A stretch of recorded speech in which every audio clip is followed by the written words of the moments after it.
Maximus Musikhus kom fyrst fram í bókinni Maximus Musikhus heimsækir hljómsveitina vorið 2008 en þar segir frá lítilli mús sem að villist inn í tónlistarhús og kemst þar í kynni við mörg merkileg tónverk sem að hljómsveitin flytur.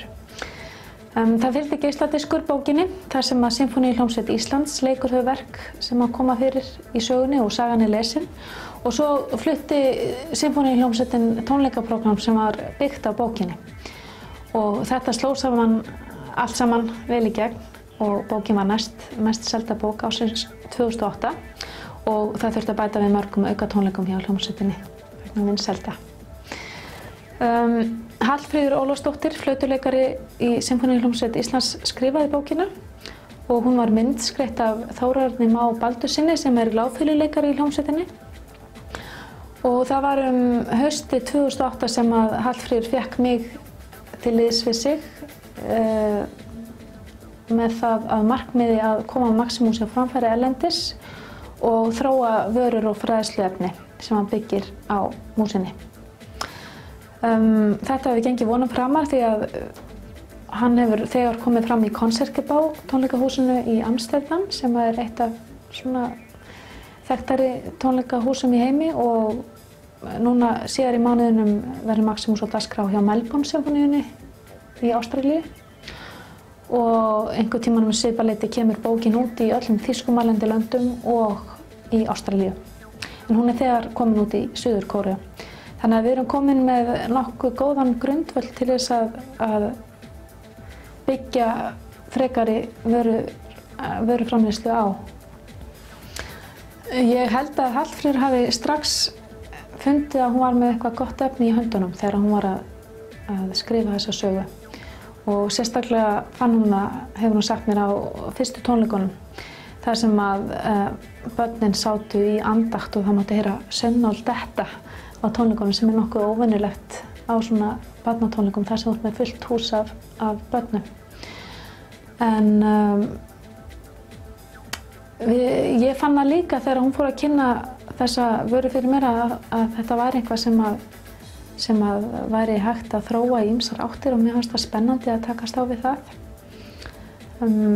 Þetta er líka að manni finnst svolítið óplægður akur. Það er heilmikið hægt að gera þarna ef maður er sniðugur og svo eru líka tækni nýjungar síðustu ára. Þær bjóða upp á ýmsa möguleika líka sem að við erum að nýta okkur. Okkar markhópur eru börn á aldrinum 3 til 9 ára en við teljum okkur líka vera að ná til foreldrana með því að koma tónlist á framfæri til barnanna. Þá opna foreldrarnir eyrun líka. En fólk er stundum lokað fyrir klassískri tónlist. Það er bara þar stundum að einhverjar nýjar nálganir til þess að fólk opni eyrun og það hefur alveg sannarlega tekist með Maximusi. Mér finnst stuðningsumhverfið á Íslandi vera nokkuð gott. Við höfum fengið bara mjög góðan stuðning hérna frá Nýsköpunarmiðstöð. Það er frábært fólk sem er hægt að leita hérna til og Nýsköpunarmiðstöð heldur uppi sterku fræðslukerfi.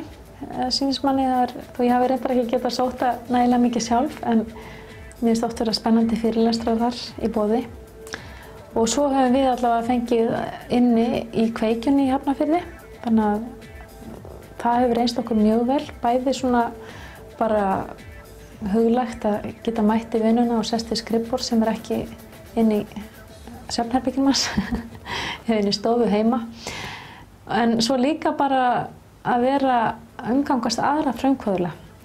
Og í okkar tilfelli þá kom það sér nú einstaklega vel þegar við komumst í samband þar við annað fyrirtæki, frumkvöðlafyrirtæki, Fancy Fans Global og ég kynnti fyrir þeim Maximus Musikhus og spurði hvort þau var ekki til í að skoða þá hugmynd að búa til iPhone-leik sem að byggir á Maximusi og þeir bara tóku strax við sér og lögðu önnur verkefni til hliðar og hafa unnið af iPhone-leik sem að byggir á Maximus Musikhus síðan og hann er bara að vera tilbúinn.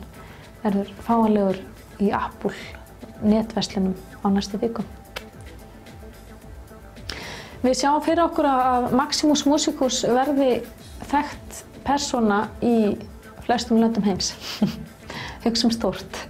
Og hann verði nafn sem að fólk tengir við tónlistarfræðsluefni og að það sæki eftir því að kynna sér það sem að Maximus Musicus hefur upp á að bjóða. Þetta eru náttúrulega iPhone-leikurinn sem ég nefndi áðan og svo erum við með margar aðrar vörur til viðbótar sem við erum að þróa. Við erum byrjað að þróa kvikmynd sem byggir á Maximus Musicusi og Hallfríður heldur áfram að skrifa bækur og Þórarinn heldur áfram að myndskreita þær. Það er svo þriðja er langt komin og hugmyndin að fjórðu er þegar fædd.